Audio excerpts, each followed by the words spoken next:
Senator Kelly Hancock, kind enough to carve out a couple of minutes for us this morning before some meetings as they get ready to gavel in this session in Austin. An opportunity now for us to kind of visit about what some of those agenda items are going to look like, Kelly, because I know there's some big issues that are out there. We're going to get into the bathroom bill, but for you, what are a couple of objectives you'd like to see this session accomplish?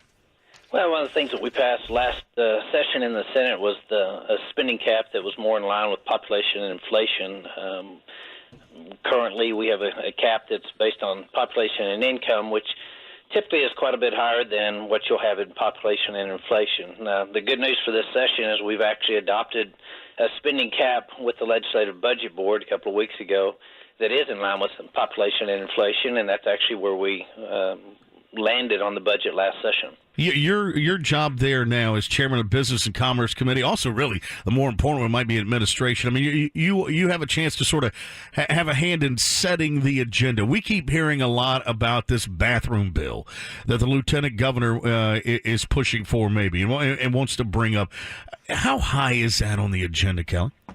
Well, if you look at, he's released his actually top 30 legislative agendas, his top 10.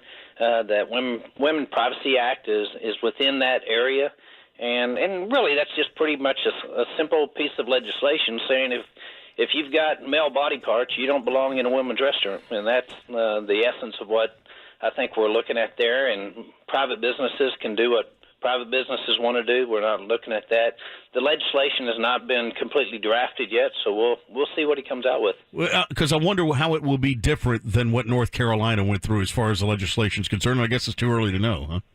Well, it is not. Do you have the NCAA trying to bully legislators already? Right. Do you have the NFL? There's some talk about that, but we haven't met with them yet, and we all know North Carolina's not Texas. Texas is a much bigger market. I certainly don't think NFL or NCAA wants pastors and other people telling their congregation to go home on Sunday and leave the TV off and enjoy spending time with the family. So it's a little different environment.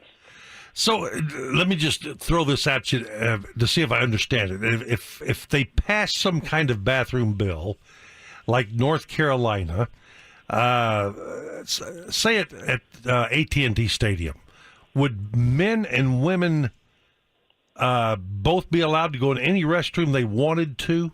Now, North Carolina, that's what's cost them $600 million saying they can't. So if Texas just left it alone or passed the same law, is this what we're facing?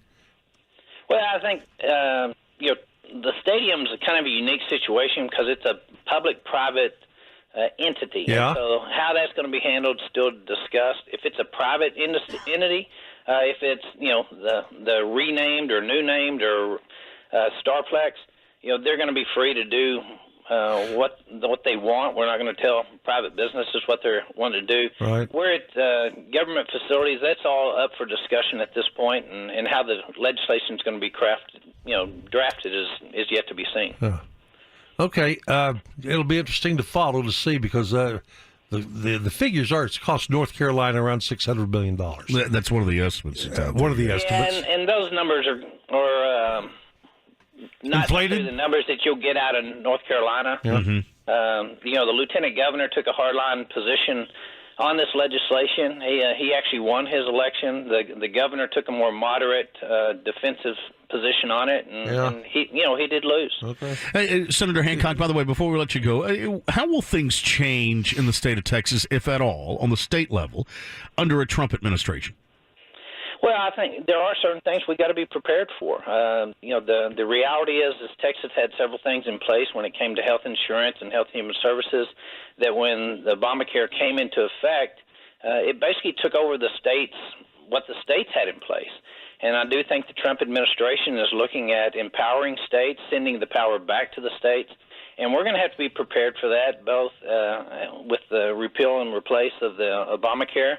I think they are going to push back some state controls, and we're going to have to be ready for that, especially with the fact that we only meet 140 days every other year. We're going to have to be in connection with the federal government Congressman Burgess and our office has already met, and we plan on making sure we're communicating freely and often during the changes that they're making at the federal government to make sure the state's in position to pick up those things so that people don't fall through the cracks. Could you get some budget relief as far as border protection is concerned, where the feds will take over some of the aspects of what we're having to enhance and do as a state?